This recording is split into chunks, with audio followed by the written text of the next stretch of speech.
Before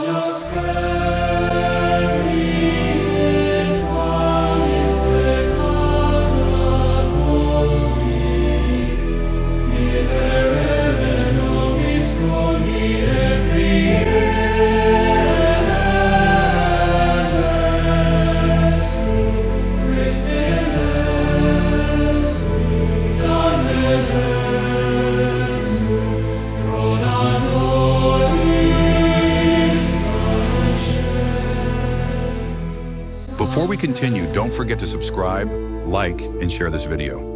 Your support helps us bring more powerful biblical moments to life.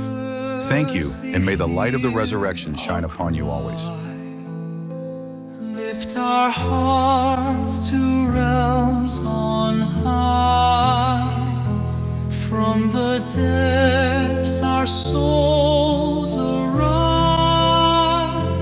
seeking grace that never dies. Agnus Dei miserere, Lamb of God, behold our plea.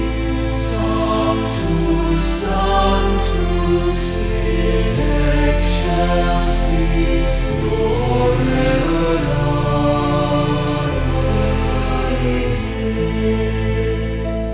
Blood divine, the price was paid. Hope restored, the debt was laid. Sins erased by mercy's hand. Love unshaken, truth will stand. Agnus Dei miserere, Lamb of God, behold our plea. Sanctus, Sanctus, in excelsis Gloria.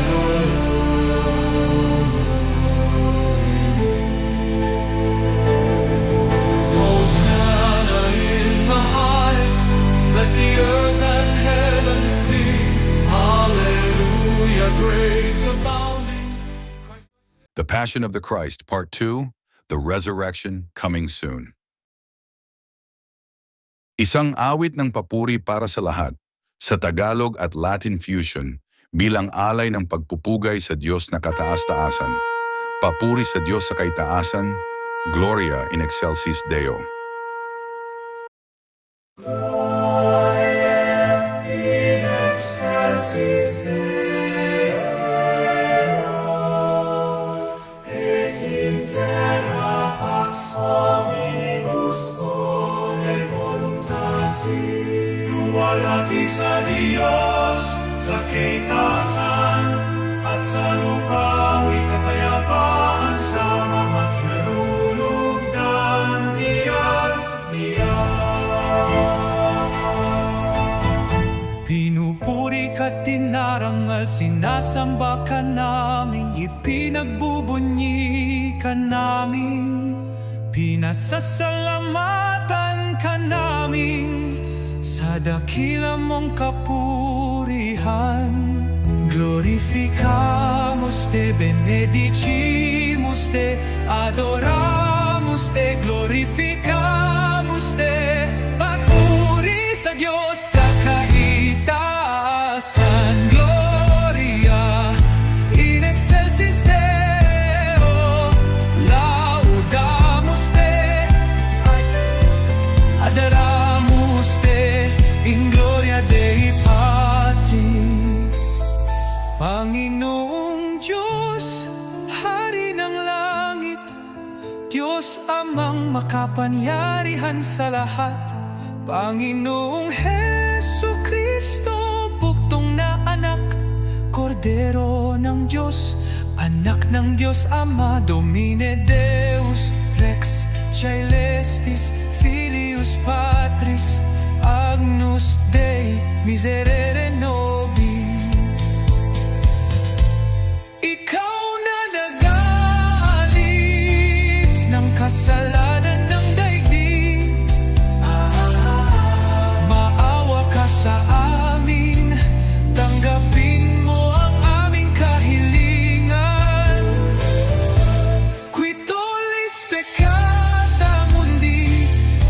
Principe de precaionem nostram, tu solus sanctus, tu solus Dominus, tu solus altissimus, Jesu Christe.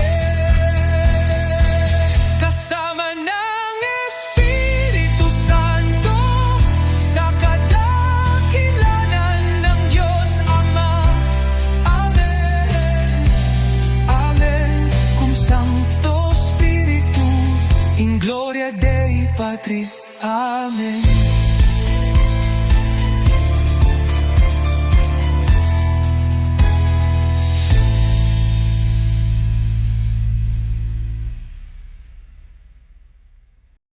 Lukas Kabanata 2, talata 14. Papuri sa Diyos sa kaitaasan at kapayapaan sa mga taong kinalulugdan niya. Gloria in altissimis Deo et in terra pax hominibus bonae voluntatis. Lucas 2:14, Biblia Sacra Vulgata.